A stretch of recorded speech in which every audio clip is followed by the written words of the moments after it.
before it was the WWE, before the fireworks, the Titantron, and the global fame, there was a dream born in smoky arenas driven by sweat, pain, and raw passion.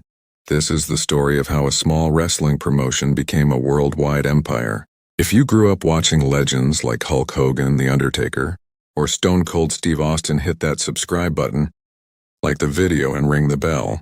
Because today we're traveling back in time to uncover the untold history of the WWF, the foundation of modern wrestling itself. It all began in the early 1950s when professional wrestling was divided into regional territories across America.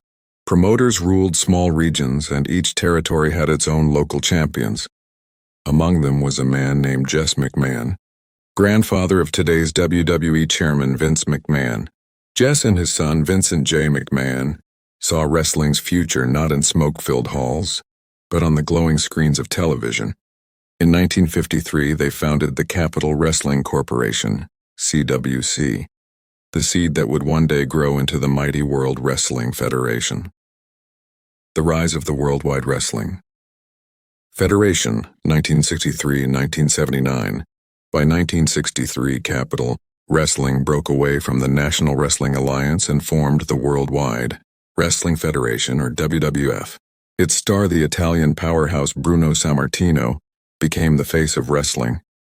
He held the world title for over 2,800 days, a record that still stands today. Under his reign, fans packed Madison Square Garden to witness this new form of larger-than-life entertainment. The 70s saw a shift. Wrestling was no longer just about strength. It was about personality, charisma, and showmanship.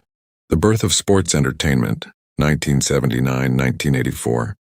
In 1979, Vincent J. McMahon handed control to his ambitious son, Vince McMahon Jr. Vince had one goal: take wrestling from regional circuits to a national and global audience.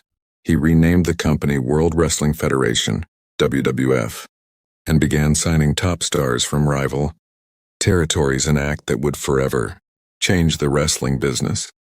Then came television deals, pay-per-views, and a new word that Vince himself coined: sports entertainment. The golden 80s, Hulkamania runs wild, 1984-1993. The 1980s were the golden age. With Hulk Hogan as its hero, WWF exploded into mainstream pop culture. In 1985, Vince launched the first WrestleMania, a high-risk gamble that blended wrestling with celebrities, glitz, and national television. It worked. From Mr. T to Cyndi Lauper, the WWF became a cultural phenomenon. Millions of children shouted, "Say your prayers and eat your vitamins," as Hulkamania took over the world.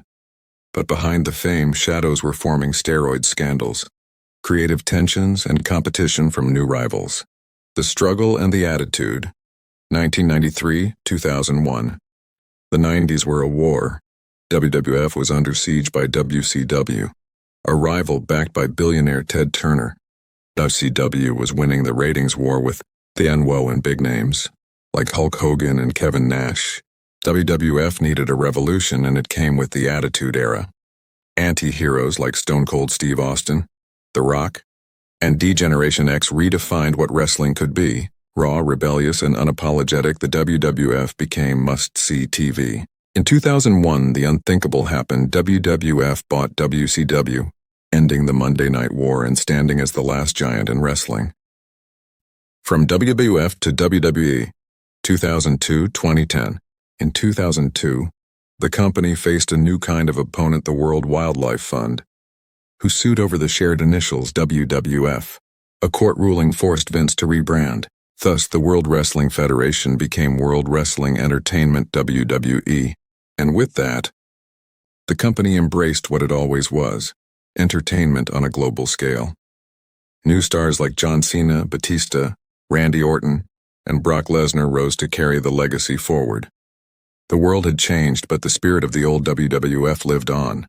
The modern era, legacy and evolution, 2010 today. From small arenas to billion-dollar stadiums, from VHS tapes to streaming networks, the empire kept growing. WWE became a publicly traded company, launched the WWE Network, and created stars like Roman Reigns, Becky Lynch, and Seth Rollins. Behind it all, the DNA of the WWF still beats strong innovation, storytelling, and passion for the fans. Ending the legacy of the WWF 1940, from humble beginnings in the 1950s to global domination in the 21st century, the story of the WWF is not just about wrestling. It's about family, dreams, failure, and rebirth. Generations have cheered, cried, and believed because one company dared to dream bigger. And though the name changed, the legend remains eternal.